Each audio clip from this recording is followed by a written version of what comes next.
주 예수님, 아멘. 기도하시겠습니다. 주 예수님, 주님을 사랑합니다. 또 우리를 이 자리에 한데 모으시고 주님의 풍성한 말씀을 공급받게 하심에 감사드립니다. 주님, 우리의 온 존재를 열어서 당신의 그 길이와 넓이와 높이와 깊이를 풍성히 얻을 수 있기를 원합니다. 주님, 이 집회를 축복하여 주시고 우리에게 말씀하시고 한 명 한 명을 주님 공급하여 주시길 원합니다. 주님 감사합니다. 아멘. 형제자매님들 반갑습니다. 아멘. 주님께서 또 집회를 축복하심으로 그분을 더 얻고 체험하게 하시기를 원합니다. 아멘. 이번 주 말씀은 메시지 6번입니다. 제목을 같이 한번 선포해 보겠습니다. 그리스도에 대한 계시와 체험. 아멘. 한 번 더요. 그리스도에 대한 계시와 체험. 아멘. 개요는 사실 좀 간단하게 짧습니다. 하지만 이 내용은 너무나 깊고 너무나 풍성한 것 같습니다. 먼저 그리스도에 대한 계시와 체험이라고 했습니다. 계시와 체험이라는 이 두 단어에 대해서 그리스도에 대한이라는 말을 언급했습니다. 이것은 우리가 그리스도를 알고 인식하고 체험하고 누리기 위해서는 먼저 계시가 필요하다는 것을 언급하고 있습니다. 이 말은 누구나 그리스도를 알고 누구나 그리스도를 인식할 수 없다는 것을 가리킵니다. 왜냐하면 계시가 필요하기 때문이죠. 이 계시는 전적으로 하나님으로부터 오는 것입니다. 하지만 그리스도에 대해 우리가 알기를 열망하고 또 갈망하기를 열망하는 모든 사람에게 또한 이것은 누구든지 볼 수 있다는 것도 말씀하고 계신다는 것입니다. 우리가 이 계시를 얻기 위해서는 조건들이 필요한데 이 계시는 사실 이 가리워진 너울을 벗겨내는 것, 또 깨달아 아는 것, 또 우리의 시야가 밝히 열려서 볼 수 있는 것을 말합니다. 그래서 계시를 얻기 위해서는 먼저 보기 위해서는 가장 필요한 것이 빛이죠. 빛이 있어야 우리는 볼 수 있습니다. 빛만 있다고 해서 그리고 볼 수 있는 것이 아니라 우리의 시력이 있어야지. 볼 수 있는 우리의 시력이 필요하다는 것입니다. 이것은 성경에서 우리의 마음 눈이라고 말하고 있습니다. 우리의 마음 눈이 열려져야 우리는 또 인식하고 깨달을 수 있다는 것이죠. 또 세 번째는 우리의 이해가 필요합니다. 우리의 주님으로부터 오는 영적인 이해가 필요한 것입니다. 나는 좀 이해력이 부족한데요. 나는 좀 지식이 부족한데요. 지식과는 사실 이건 다른 문제인 것입니다. 이것은 하나님께서 우리에게 주시는 영적인 이해력이기 때문에 모든 사람에게 또한 각자에 맞게 하나님께서 주어주신다는 것입니다. 그래서 빛과 우리의 시력과 또 이해력을 바탕을 댈 때 우리는 계시를 주님께서 얻을 수 있다는 것입니다. 이러한 계시를 통하여 우리는 그리스도를 인식하고 알고 함으로 우리는 체험을 가질 수 있는 것입니다. 우리가 아는 만큼 우린 또한 체험을 얻게 되는데 메시지에 나온 것처럼 로마 숫자 한번 1번과 2번 한번 읽어보겠습니다. 로마서 1번 그리스도를 인식함. 아멘. 2번 그리스도를 체험함. 아멘. 그리스도를 체험함. 먼저 그리스도를 인식함. 그리스도를 알에 대한 것인데 어떻게 하면 그리스도를 알 수 있을까 한번 생각해 봤거든요. 어릴 적에 위인들에 대해서 생각해 봤어요. 위인전을 우리가 많이 읽었는데 그 위인전을 읽어보면 위인에 대해서 알 수 있는데 그 위인전의 내용을 살펴보면 출생부터 시작해서 그 위인이 어떤 생활한 것들, 그 위인이 행한 일들, 또 그 위인이 또 어떻게 죽었나? 이러한 것들을 그 위인의 일생을 살펴볼 때 우리는 그 위인에 대해서 알 수 있습니다. 마찬가지로 그리스도에 대해 알기 위해서는 우리 그리스도의 출생부터 시작해서 그리스도께서 어떻게 사셨는지, 또 그리스도께서 어떠한 일을 성취하셨는지, 또 그리스도께서 어떤 죽음을 거치셨는지, 그리스도의 어떠함을 우리가 알 때에 우리는 그리스도에 대해서 인식하고 깨닫고 알 수 있다는 것입니다. 가장 원초적인 질문이죠. 그리스도는 누구이십니까? 우리에게 그리스도가 누구이십니까? 라고 말한다면 뭐라고 대답할까? 사도행전 9장 5절을 보면 바울의 질문이 있었죠. 주님 누구십니까? 바울은 이미 계시를 받아서 이상을 보고 깨달아 알았습니다. 그래서 먼저 주님이라고 말했으면서도 또 누구십니까? 라고 질문했습니다. 주님은 답변하셨죠. 난 내가 박해하는 예수다. 주님께서 이렇게 먼저 바울이 먼저 주님께 이렇게 물어보았고 또 주님도 베드로에게 질문하셨습니다. 마태복음 16장 16절에서 베드로에게 여러분 나를 누구라 하십니까? 누구라 하십니까? 베드로는 아주 명확하고 정확하고 확실하게 답변했습니다. 물론 베드로가 이러한 많은 풍파를 겪고 또 기질이 강한 사람이지만 이때만큼은 아주 정확하게 주님은 살아계신 하나님의 아들이십니다. 주님은 그리스도이시요 살아계신 하나님의 아들이십니다. 너무나도 명확하게 답변했다는 것을 볼 수 있습니다. 그렇다면 우리에게 주님은 누구십니까? 라고 질문한다면 우리는 오늘 말씀처럼 세 방면으로 대답할 수 있을 것입니다. 첫 번째, 주님은 하나님의 아들이신 독생자이십니다. 두 번째, 그리스도는 말씀이십니다. 세 번째, 그리스도는 신격의 모든 충만이 육체로 거하시는 분이십니다. 라고 답변할 수 있을 것입니다. 그런데 이 말을 좀 어렵잖아요. 좀 아주 쉽게 생각해 보면 제 개인적으로 그리스도는 누구실까? 하나님의 아들이시지. 아주 쉽게 말한다. 하나님의 아들이시지라고 말할 수 있을 것입니다. 좀 좁혀서 말하자면 그리스도는 신격의 두 번째 방면을 가지신 분이십니다. 조금 더 넓혀서 말하자면 그리스도는 하나님이십니다. 그리스도는 아들이십니다. 그리스도는 성령이십니다. 그리스도는 삼일 하나님이십니다. 모든 것을 포함한 분이십니다. 라고 말할 수 있을 것입니다. 이것은 사실 좀 생각하면 너무 복잡하잖아요. 그래서 제가 좀 간단하게 한번 복잡하지 않게 한마디로 말한다면 무엇일까? 그리스도는 오늘 말씀처럼 하나님 사람이십니다. 이렇게 답변할 수 있을 것입니다. 사실 하나님 사람이라고 할 때 이것은 그분은 창조주이시자 또 피조물이시라는 것을 말하고 또 신성한 분이시자 인성을 가지신 분이심을 말하고 또 완전한 하나님이시자 온전한 사람이심을 함축하고 있다는 것입니다. 이 하나님 사람이라는 단어에 이 많은 것들이 함축되어 있다는 것입니다. 사실 이것은 우리의 타고난 사람의 이해로는 쉽게 이해할 수 없는 말이죠. 왜냐하면 모순되는 말이 너무 많기 때문입니다. 어떻게 하나님이시면서 사람이실 수 있고 어떻게 신성한 분이시면서 인성을 갖춘 분이실 수 있습니까? 그렇기 때문에 우리에게는 영적인 이해력이 너무 필요하고 우리에게는 참된 믿음이 필요하다는 것입니다. 저는 이 말씀을 대할 때 정말 감사함이 느껴졌습니다. 하나님 사람, 다만 그분이 하나님이시기만 하다면 이것은 우리에게 좀 너무 멀게 느껴질 것이고 멀리 계신 분이라고 생각될 것이고 하늘에 계신 분이라고 생각될 것이고 좀 거리가 있다고 느껴질 것입니다. 하지만 그분은 사람이십니다. 또 사람이시기만 하다면 좀 창조주이시기에 우리의 구원자이시기에 무언가 부족하다는 것을 좀 느끼게 될 것입니다. 그렇기 때문에 그분께서 골로새서 1장 15절처럼 그리스도는 창조주이실 뿐만 아니라 모든 창조물 가운데 가장 먼저 나신 피조물이라고 말하고 있습니다. 그분께서 하나님 사람이신 것에 참으로 감사드립니다. 그래서 밖에 나가 누군가 우리에게 그리스도는 누구십니까? 라고 묻는다면 뭐라고 답변해야 합니까? 하나님 사람이십니다. 제가 한번 질문하겠습니다. 그리스도는 누구십니까? 하나님 사람이십니다.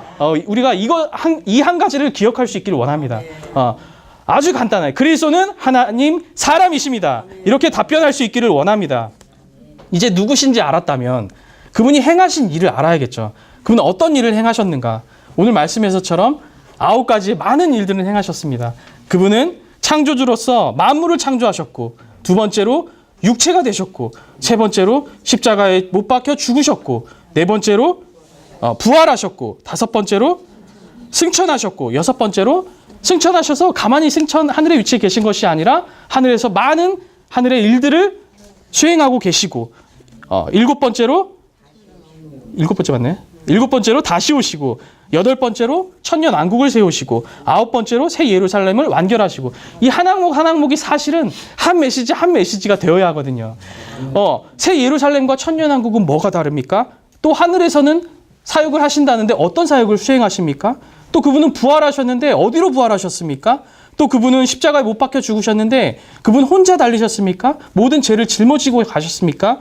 그분이 다시 오신다고 하셨는데 그러면 은밀히 오십니까? 아니면 공개적으로 오십니까? 이러한 항목들이 너무나 풍성하고 깊고 한 항목이 우리의 추구가 되어야 한다는 것입니다. 다시 돌아가서 왜 그러면 그분을 알아야 합니까? 왜 그리스도를 알아야 합니까? 이것은 바로 로마서 2번처럼 그리스도를 체험하기 위해서 우리는 알아야 한다는 것입니다. 체험한다는 것은 얻는 것이라고 그랬죠. 얻는 것은 이 갖는 것과는 조금 구별됩니다. 갖는 것은 주님께서 다만 주신 것을 우리가 받는 것입니다. 예를 들면 뭐 외적인 축복일 수 있죠. 어떤 승진일 수 있고 좋은 차를 갖는 것이, 좋은 집, 좋은 아내, 자녀들, 이런 것이 어떤 축복이 어쩜 갖는 것일 수 있지만 얻는다는 것은 우리가 대가를 지불하는 것이 요구된다는 것입니다. 우리가 추구하기 위해 우리가 시간을 들여야 하고 노력을 들여야, 그분을 사랑하기 위하여 우리의 온 정성을 들여야, 이러한 대가를 지불함으로 우리는 그분을 얻을 수 있게 되는 것입니다. 예를 들면은 우리가 어떤 맛있는 음식이 놓여져 있는데 이것을 다만 바라보기만 하면 우리가 이것을 얻거나 누릴 수 없습니다. 우리는 이것에 대해서 먼저 알아야 하고 또 먹는 법을 알아야 하고 이것에 대해 잘 알고 나서 우리가 그것을 먹을 때 더 그것이 맛있어지고 더 감상을 얻게 되고 더 누릴 수 있게 되는, 더 누림이 가득한 음식이 될 수 있을 것입니다. 제가 저에게 이제 4살 난 아들이 있는데 이름이 시환입니다. 시대를 전환하라고 해서 시환이라고 지었는데 시환이가 어릴 때는 제가 장난감을 사줘도 이것을 잘 모르고 잘 갖고 놀지 못하고 잘 누리지 못했거든요. 점점 자라면서 얘가 장난감에 대한 어떤 즐거움, 누림을 갖게 되면서 장난감을 알게 되고 장난감에 대해 인식하게 되고 그것에 대해서 노는 즐거움과 재미를 얘가 알게 됐어요. 그래서 뭐 TV에서 광고가 이렇게 새로운 장난감 광고가 나오면 저한테 아빠 저거 비싸? 사줘. 이러는 거예요.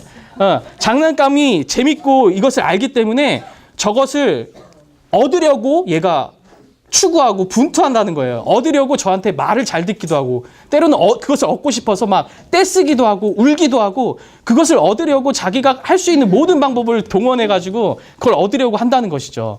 마찬가지로 제가 하나님의 그리스도에 대해서 참되게 알고 그 무한하신 풍성을 알았다면 그분을 얻기를 추구하고 갈망하고 노력할 것입니다. 이처럼 나 자신은 참으로 어떠했는가 돌이켜보는 이러한 말씀이 되었습니다.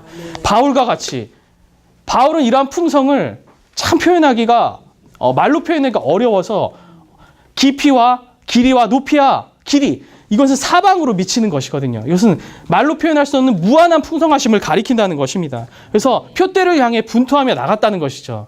이러한 바울과 같이 우리가 그분을 체험하기 위해서 끊임없이 추구하고 인식하고 그분 그리스도를 알 수 있기를 원합니다.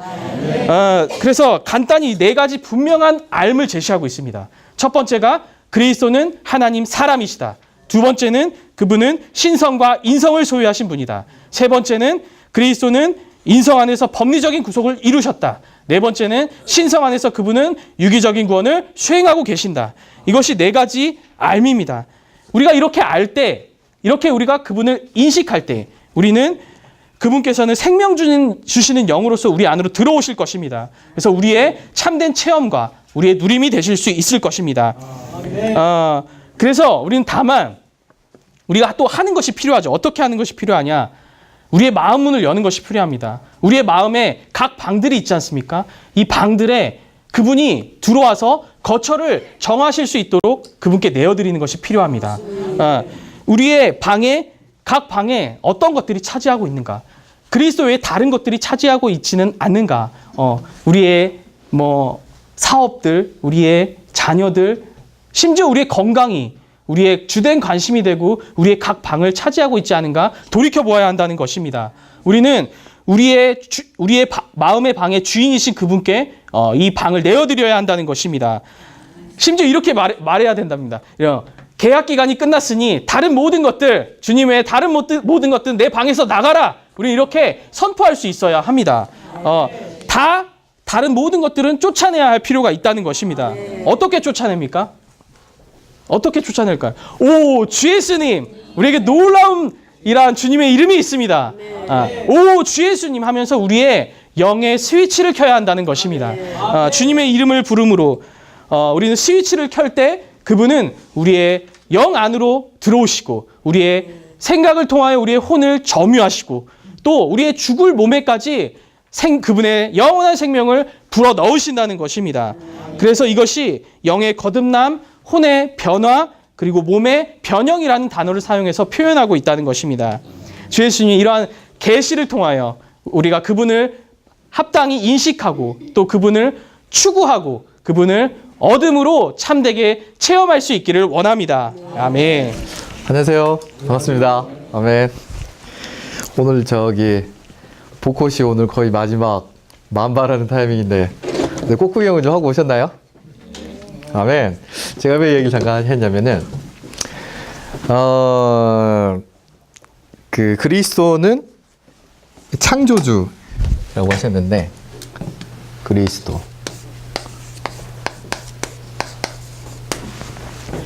그리스도라는 뜻이 무슨 뜻인지 아세요? 자매님, 그리스도가 무슨 뜻이에요? 그리스도. 그 단어. 기름 부음 받은 자. 들어보신 분, 기름 부음 받은 자다. 그리스도는 기름 부음 받은 자라고 들어보신 분? 예, 그렇죠. 그리스도라는 뜻은요, 이제 기름 부음 받은 자라는 뜻이에요.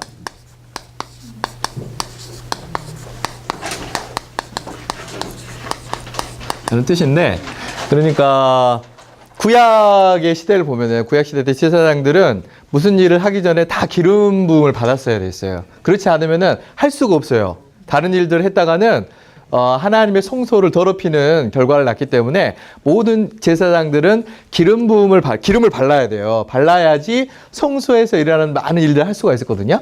그래서 예수님은 예수 그리스도라고 할 때 예수 그리스도 한번 또 질문 한번 해보겠습니다. 예수라는 뜻이 무슨 뜻일까요? 예수. 구원자.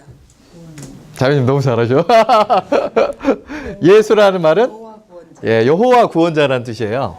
그래서 이제 여호와 플러스 구원자.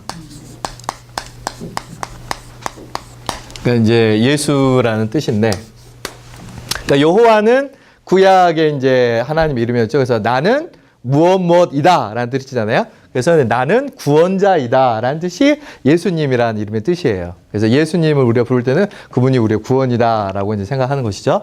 그리고 그리스도라고 할 때 이 그리스도는 기름 부음 받은 자예요. 그러니까 예수 그리스도라는 말을 합하면은 주님은 구원자이시면서 그분의 모든 일을 수행하시기 위한, 지난주에 하나님의 경륜에 대해서 배우셨잖아요. 하나님의 그분의 계획을 하나하나 수행하시기 위해서 기름 부음을 받으셔가지고 자격이 있으신 분이 되셔서 그분의 모든 일들을 이제 하나하나 이제 행하실 수 있는 그런 자격을 갖춘 분이 되셨다는 거죠.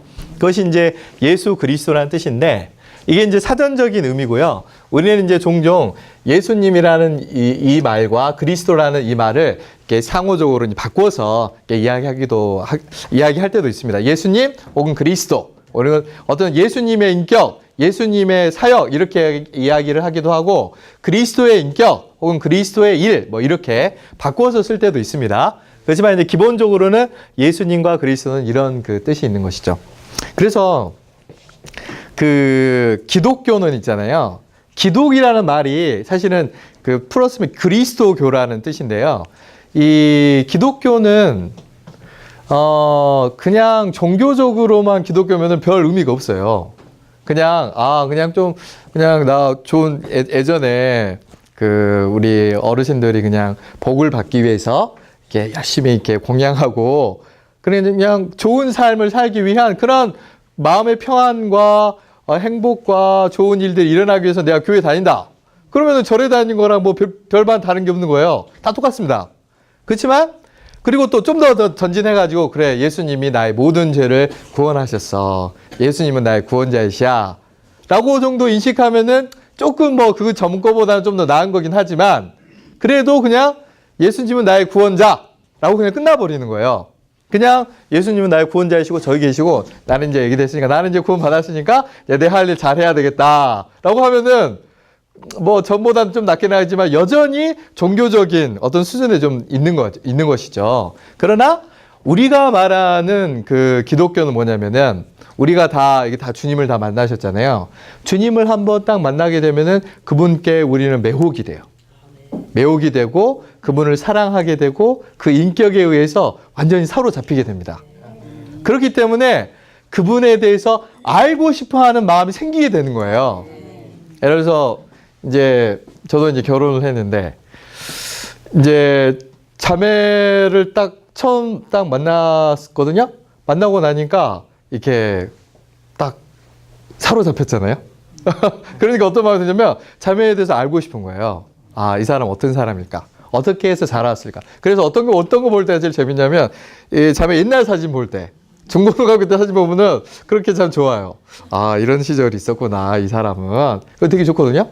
왜냐면 그냥 나랑 그냥 그 객관적인 사람이라면 그냥 멀리 떨어져 있는 이런 한 사람 그렇게 생각하겠지만 나와 관계를 갖게 되고 나와 결혼할 사람이고 그런 생각을 갖게 되면 이 사람에 대해서 더 깊게 알고 싶은 마음이 드는 거예요. 마찬가지로 우리의 주님에 대해서 생각할 때도 예수 그리스도다. 그러면 단지 구원하시는 분이시다 라고만 그냥 객관적인 사실을 머무르면 그건 별 의미가 없습니다. 그러나 이 분이 우리의 일상생활에서 나의 삶 속에서 나의 모든 인격 안에서 어떻게 역사하시고 나를 사로잡히시는가 라고 알면 알수록 얼마나 더 주님을 더 알고 싶어 하는지, 이분이 얼마나 더 사랑스러운 분이신지 다 알고 싶어 하는 거예요.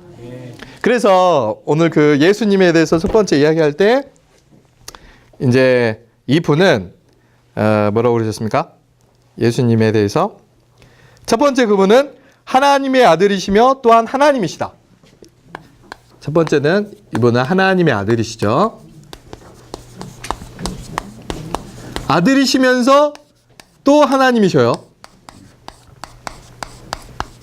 그리고 세 번째는 또 사람이시죠. 이분은 완전한 하나님이시자 완전한 사람이셨어요. 아까 우리 형제 이야기한 것처럼 그분은 완전한 하나님이시면서 또 완전한 사람이었습니다. 그분은 슬퍼하시기도 하시고 그분은 식사도 하시고 때때로 피곤하시기도 하시고 그분 완전한 사람이셨어요. 그렇지만 또 그분은 우리를 구원하실 수 있는 완전한 하나님이셨어요. 네, 이런 부분에서 인식하시고요. 그 다음에 네 번째는 무엇입니까? 네 번째는 또 그 영이시고 다섯 번째는 하나하나 다 지금은 설명할 수 없겠지만 나중에 한 항목들이 더 실제가 되실 거예요. 다섯 번째는 창조주이시고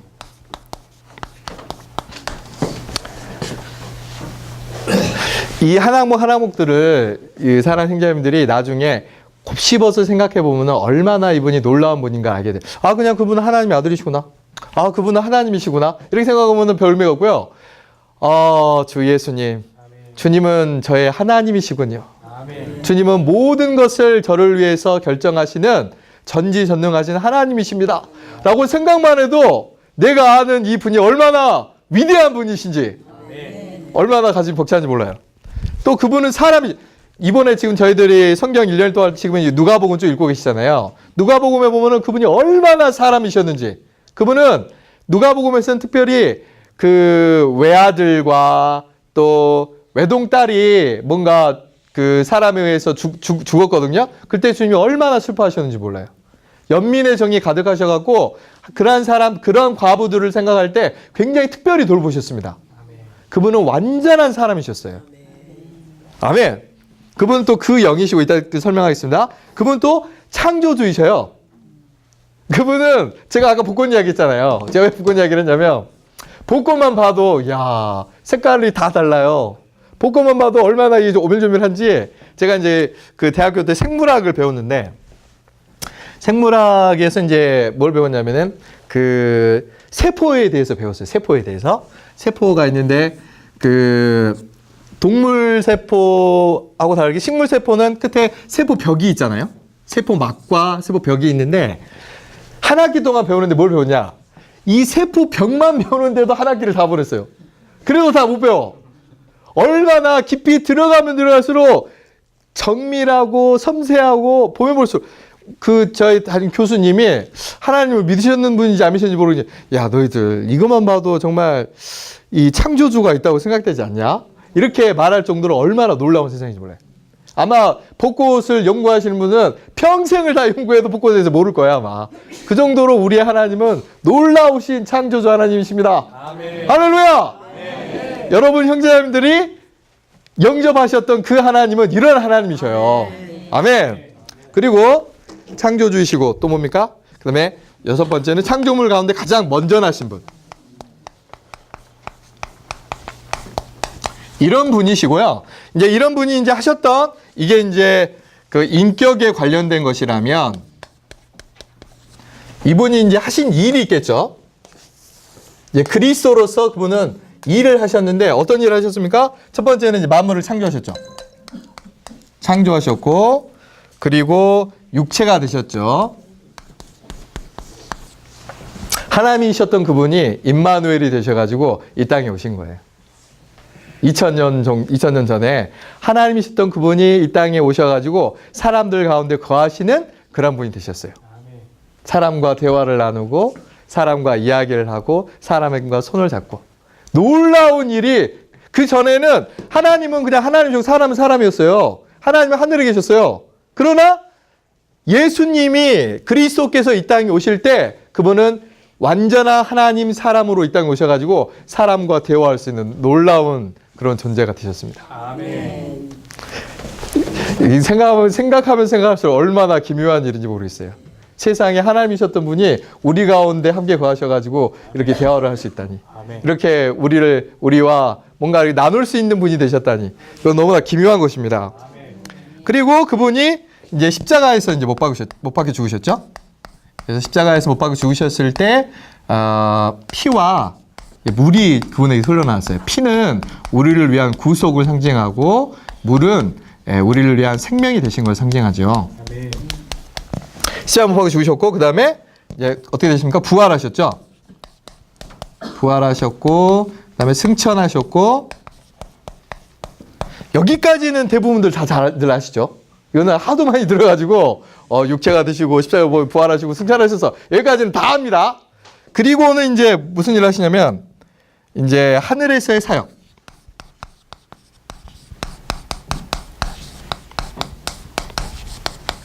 그분은 이제 보통은 이제 주님이 모든 것을 다 성취하셨기 때문에 하늘에 이제 올라가셔가지고 이제 그분은 이제 뭐 이제 쉬고 계실 거야 이렇게 생각할 수 있잖아요. 그렇지 않아요.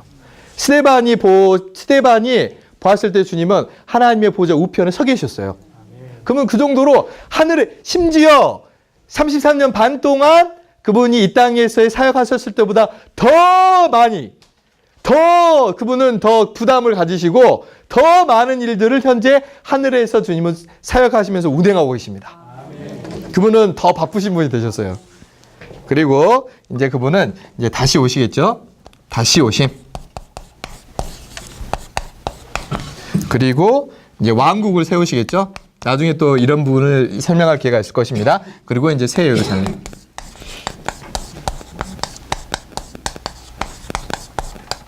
이런 일들을 주되게 이런 일들을 행하셨어요. 창조, 육체, 십자가, 부활, 승천, 하늘에서 사역하시고 다시 오시고 왕국을 세우시고 새 예루살렘 드린다. 이렇게 주님은 우리의 그리스도는 이렇게 지금 행하고 계시고요. 이러한 주님의 주된 역사, 이러한 예수 그리스도의 주된 일은 어디에 있냐면은 이 하늘에서의 사역은요. 주되게는 사람과 관계가 있습니다. 사람과 관계가 있는데 사람과 어떤 관계가 있느냐? 그것은 사람 안에 거처를 세우기를 원하셨어요. 거처를. 그래서 이제 오늘 그 뒷부분이 이 말씀이잖아요. 그래서 주님에 대해서 인식할 때는 이렇게 인식하셔야 됩니다. 이렇게 인식하시고 그 다음에 그리스도를 체험하는 면에 있어서는 오늘날 주님이 하늘에서 사역을 하시는데 주님은 어떤 사역을 주로 하고 계시냐? 사람 안에 거처를 만드시는 사역을 하고 계시는 거예요. 그래서 이것을 우리는 체험하고 이것을 우리는 늘상 누릴 수 있고 체험할 수 있고 이러한 그리스도를 얻을 수가 있는 것입니다. 자, 어떻게 얻는지를 한번 봐볼게요. 사람 안에 이제 거처를 세우시는데 어떻게 거처를 세우시느냐? 저번에 아마 보셨겠지만 사람은 몇 부분으로 돼 있죠? 세 부분. 사람은 세 부분으로 돼 있죠. 예, 우리가 이제 원을 이렇게 많이 이렇게 세웁니다.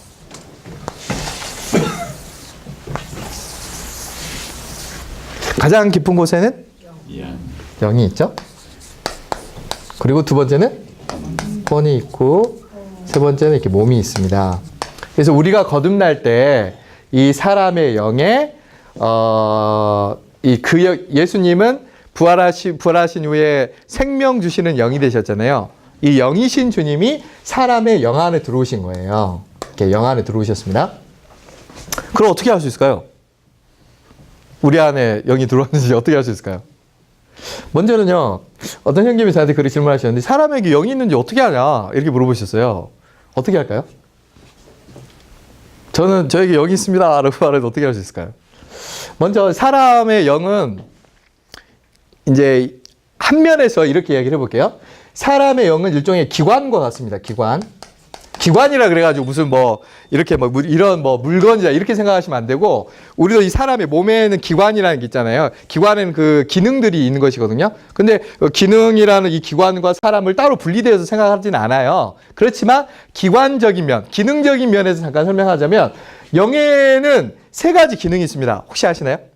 영에는 세 가지 기능이 있어요. 어떤 기능이 있을까요? 직감이 있죠. 그리고 교통이 있고, 또 하나 뭐가 있을까요? 양심이 있습니다. 이 세 가지가 영에 속한 기능이라고 할 수가 있어요. 그러니까 사람의 영이 있는지 어떻게 하냐? 양심을 보면 사람의 영이 있는지 알 수 있어요. 그래서 우리가 이제 그 주님을 믿기 전에는 교통과 이 직감의 부분은 죽어 있었다고 볼 수 있습니다. 그러나 하나님께서 그래도 사람이 하나님을 접촉할 수 있게끔 양심의 기능을 살려두셨어요. 그래서 어렸을 때 뭔가 내가 잘못했어요. 엄마 부모님이 잘못했는데 뭔가 내가 혼나기 싫으니까 뭔가 내가 거짓말을 해야 되겠다 생각한 거예요. 그런데 거짓말을 하다가 하면 엄청 불안하고 막 두근두근거리만 막 가득하고 그런 마음 있잖아요. 그리고 안에서부터는 너 그거 하면 안 돼. 뭔가 그 불안한 마음이 계속 있는 거예요. 그거는 나 혼나지 안 하게 되기 때문에 나는 거짓말 해야 되겠어. 이게 생각은 했지만 안에서는 또 다른 그런 마음이 있는 거예요. 그건 뭐냐면 사람의 깊은 속에 양심이 있기 때문에 그래요. 그걸 볼 때 우리는 뭘 할 수 있냐면, 아, 사람에게는 영이 있구나 라고 생각하시면 됩니다. 그렇죠? 그래서 사람의 영의 이 양심의 부분은 계속해서 발전해 나가야 돼요. 그리고 구원받고 나서는 뭐가 생기냐면 직감과 교통의 기능이 활성화가 됩니다. 이게 살아나게 돼요. 그래서 전에는 예를 들면은 이건 뭐 모든 사람에게 적용되는 것은 아니겠죠. 예를 들면 저는 이제 구원받고 나서 어떤 게 생겼냐면 이제 친구들하고 이제 이야기를 막 해요. 고등학교 때인데 고등학교 이야기를 하는데 그 전에는 친구들하고 막 이야기할 때 선생님에 대해 선생님 이름 막 불러요. 정민우라고 있는데, 민우 형님 있는데, 선생님 이름 정민우야. 그러면은, 야, 그 선생님, 뭐 정민우 걔는 안 되겠어. 막 이렇게 막 함부로 막 이야기를 하잖아요. 그때 구독지고 다 그렇게 이야기해요. 그런데 주님을 막 믿고 나니까 그렇게 딱 뭔가 딱 말을 하려고 할 때 안에서부터 막 뭔가 이건 아닌데? 이게 팍 가로막는 느낌이 있는 거예요. 가로막는 느낌이. 그건 뭐냐면 일종의 직감과 같은 거예요. 뭔가 이거는 아닌가? 그런 느낌이 생긴 거죠. 예전에 이제 한 형제님이 한 가족이 있었는데 주님을 누가 와서 복음을 전했어요. 복음을 전하고 이제 막 주님을 믿었는데 그리고 나서 그 복음을 전하신 분이 딱 어디 가셨어요. 근데 그분이 아주 시골에 사신 분이셨어요. 누가 접촉할 수 있는 분이 안 계셨어요. 근데 그분의 습관은 어떤 습관이 있었냐? 밥을 먹기 전에 항상 반주를 하셔야 돼.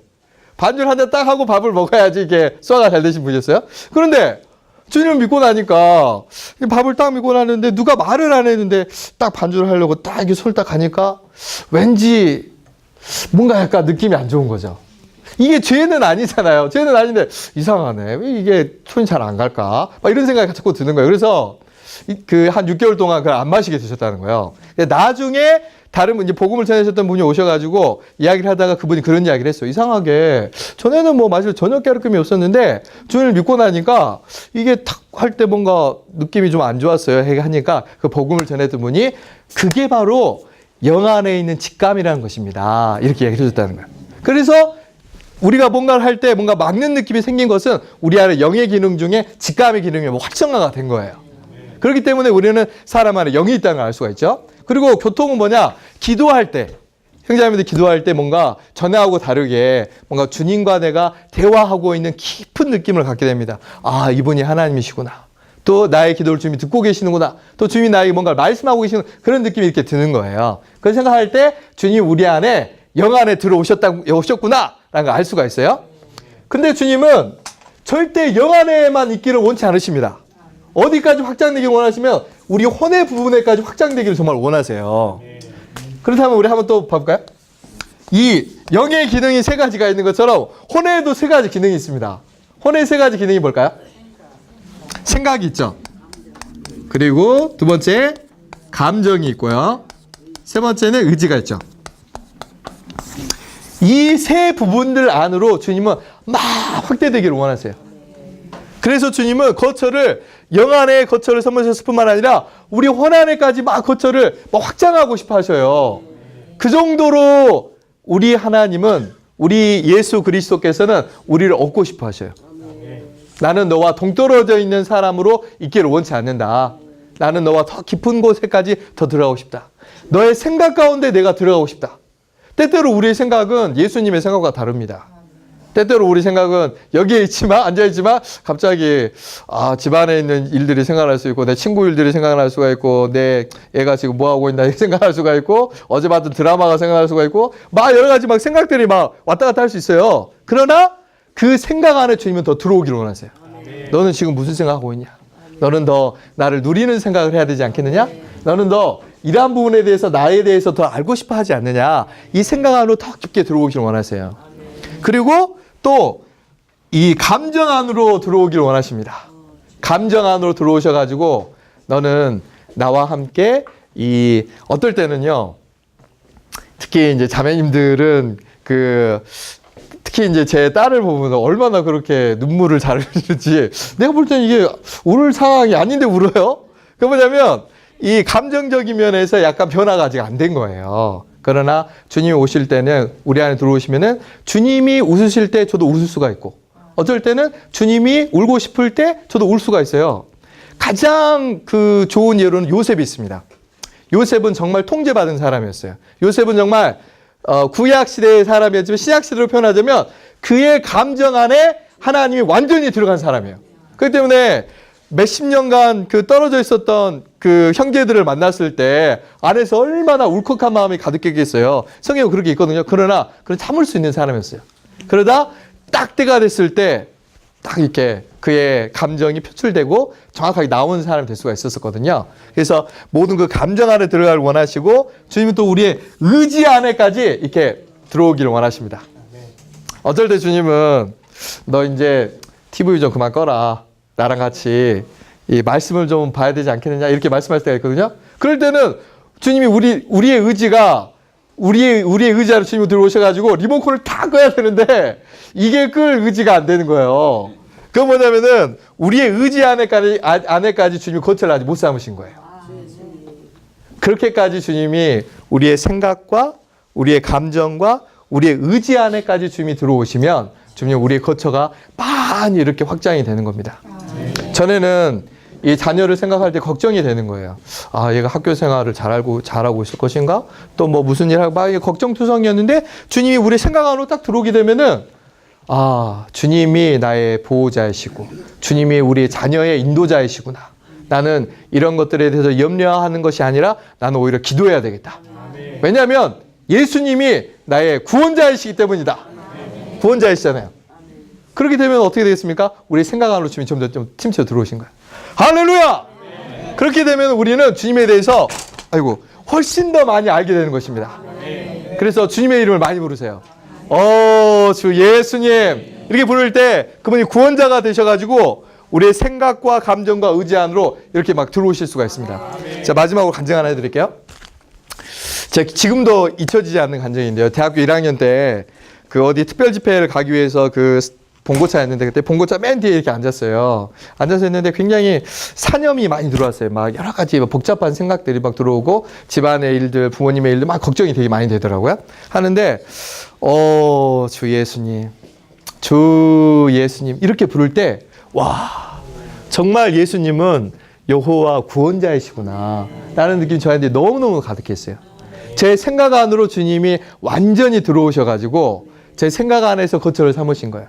그래서 맞다. 주님이 저의 구원자였지. 다만 나의 죄에서 구원하실 뿐만 아니라 나의 모든 환경과 생활에서 그분은 구원이시구나 하는 마음이 가득하니까 평안이 쫙 가득하더라고요.